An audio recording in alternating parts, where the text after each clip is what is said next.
अस्सलाम वालेकुम दोस्तों, क्या हाल चाल। उम्मीद करता हूँ सब खैरियत आप होंगे। दोस्तों आज हम सीखेंगे सिंपल बोर्ड के कनेक्शन या सिंपल बोर्ड के कनेक्शन किस तरीके से होते हैं और आज हम इसकी वायरिंग करेंगे। तो हमारे पास मौजूद है 11 सुराख वाला एक बोर्ड। तो इसमें हम अपनी जो है स्विच, सॉकेट और अपना होल्डर और डिमर लगाएंगे। ये देखें, हमने इसमें अपने जो है switch on off, socket, dimmer और होल्डर वगैरह लगा लिया है। जो जो चीज़ आप लगाना चाहें लगा सकते हैं। आज हम इसकी वायरिंग करेंगे और आपको समझाएंगे कि इसकी वायरिंग किस तरीके से होती है और किस तरीके से हम सिंपल बोर्ड के कनेक्शन कर सकते हैं। दोस्तों अब हम अपने जो है कनेक्शन स्टार्ट करते हैं। तो सबसे पहले दोस्तों हम अपने जो है फेज़ वायर लगाएंगे। तो दोस्तों बोर्ड को तैयार करते वक्त इस बात का ख्याल रखें, जो आपकी फेज़ वायर होती है वो आपने जो स्विच होता है ऑन ऑफ उसके ऊपर वाले पॉइंट में लगानी होती है। जितने भी आपके स्विच होते हैं बोर्ड में, सबके ऊपर वाले जो है पॉइंट पे आपने फेज़ वायर देनी होती है और नीचे वाले पॉइंट से हम अपने जो है सॉकेट को देंगे या अपनी लाइट वगैरह को दे देंगे एक एक वायर। तो ये देखें दोस्तों, हमने 3 स्विच में अपनी फेज़ की वायर लगा रही है। अब हम इधर से आगे देंगे एक वायर, इस स्विच में देंगे। फेज़ वायर आपने एक ही देनी है सारे स्विचों को। तो ये वायर हमने इस स्विच में लगा लेनी है। इसके बाद हम इस इधर से एक लूप डाल के आगे वाले स्विच में ले जाएंगे। तो तार को पूरा यूज़ करना है ताकि बोर्ड सफाई आए। तो इधर से हम एक फेज़ लगा के इन दोनों स्विच को दे देंगे। तो इस तरीके से हमारी जो है फेज़ की वायरिंग जो है कंप्लीट हो जाएगी। इस स्विच से के जहाँ पर हमारा फेज़ वायर आया हुआ है वहाँ से हमने अपना फेज़ करंट को निकाल के आगे वाले स्विच में दे देंगे और इसके सप्लाई निकाल के इसके आगे वाले स्विच में दे देंगे। तो इस तरीके से हमारी जो है फेज़ की वायरिंग कंप्लीट हो जाएगी।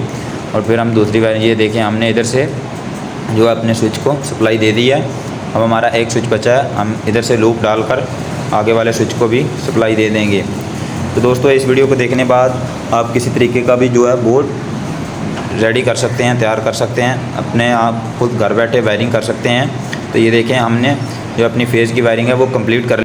अब हम अपने सॉकेट की वायरिंग करेंगे। हमारी जो है फेज़ की वायरिंग कंप्लीट हो गई है। इधर से एक वायर हम जो है फेज़ जहाँ हम जॉइंट करेंगे बाहर निकाल लेंगे।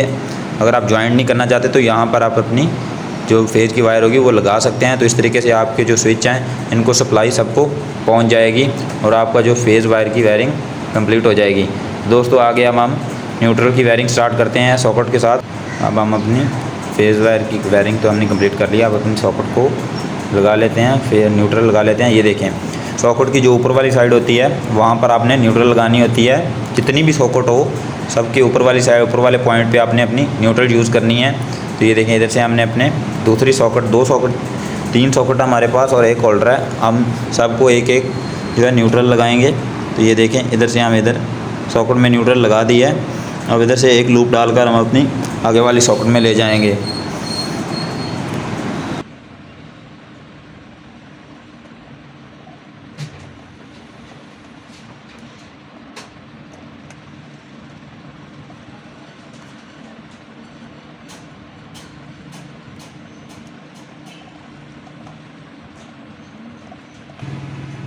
सिंपल बोर्ड तैयार कर सकते हैं। तो ये देखें, हमने इस सॉकेट से आगे वाली सॉकेट में जो अपनी न्यूट्रल वायर लगा दी है।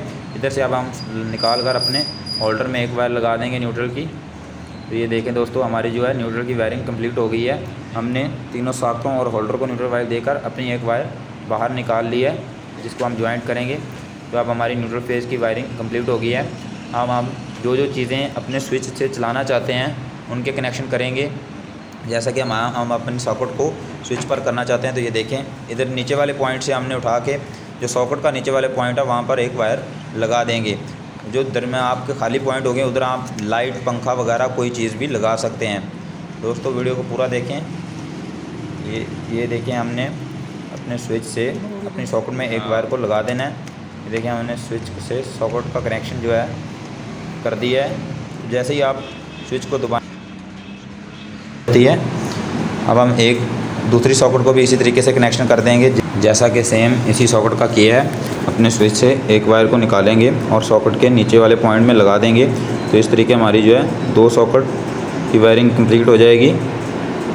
दोस्तों जितना भी बड़ा जो है बोर्ड हो, चाइना फिटिंग कोई भी फिटिंग में हो, आप इस तरीके से जो है उसको परो सकते हैं, रेडी कर सकते हैं। तो ये जो खाली पॉइंट है इस पर आप अपनी कोई लाइट लगा सकते हैं। हमारे जो दो पॉइंट थे हमने सॉकेट के लिए यूज़ कर लिए हैं। तीसरे पॉइंट का भी सेम हम इस तरीके से हमने सॉकेट से स्विच का कनेक्शन कर दिया, जैसे नीचे किया था सॉकेट का कनेक्शन।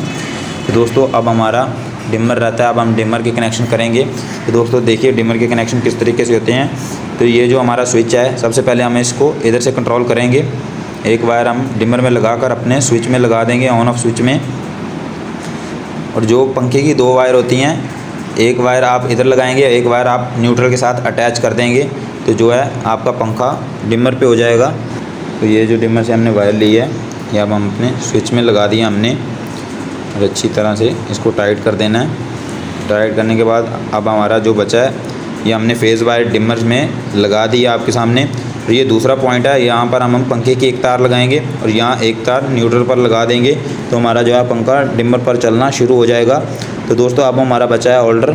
अब हम होल्डर के कनेक्शन करेंगे कि होल्डर के कनेक्शन स्विच से कैसे होते हैं। जो एक स्विच का नीचे वाला पॉइंट है, हम इधर से एक वायर को उठा के जो अपने होल्डर में लगा देंगे, तो इस तरीके हमारे जो है कनेक्शन कंप्लीट हो जाएंगे। ये देखिए हमने होल्डर से एक स्विच के नीचे से वायर को निकाल के एक साइड पे न्यूट्रल लगा दिया और एक साइड पे अपने जो स्विच से सप्लाई आ रही है उसको लगा दिया है। तो दोस्तों इस तरीके से हमारे जो है कनेक्शन कंप्लीट हो जाते हैं। तो अब हम अपने सर्किट को चालू करते हैं। दोस्तों जैसे ही आप अपना स्विच दबाएंगे तो आपका बल्ब ऑन हो जाएगा। ये हमने अपनी सॉकेट को भी चेक कर दिया है। दोस्तों इस तरीके से हमारे जो है कनेक्शन कंप्लीट हो जाते हैं। अगर वीडियो अच्छी लगे तो लाइक और सब्सक्राइब ज़रूर करें।